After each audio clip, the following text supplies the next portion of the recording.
Hello అండి, అందరికీ నమస్కారం. ఈరోజు ఆగస్టు 12 శ్రావణ మంగళవారం, సంకటహర చతుర్థి కలిసొచ్చింది.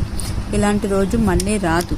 ఆగస్టు 12 మంగళవారం నాడు సంకటహర చతుర్థి ఏర్పడింది. శ్రావణ మంగళవారం సంకటహర చతుర్థి రావడం చాలా విశేషం. ఎందుకంటే మంగళవారం సంకటహర చతుర్థి వస్తే దాన్ని అంగారక సంకట చతుర్థి అని అంటారు. ఇది చాలా శక్తివంతమైన సంకటహర చతుర్థి.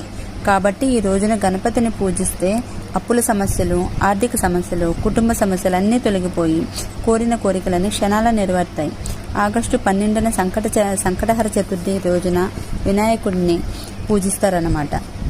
ఈ రోజున చేసే గణపతి పూజలకు విశేషమైన పుణ్యం లభించి అదృష్టం, ఐశ్వర్యం వర్తిస్తుంది. ఈ రోజున చేసే పూజలో గణపతికి ముడుపు కట్టాలి. ఈ ముడుపుకి చాలా దైవశక్తి ఉంటుంది.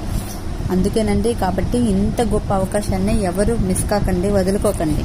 Okay, thank you.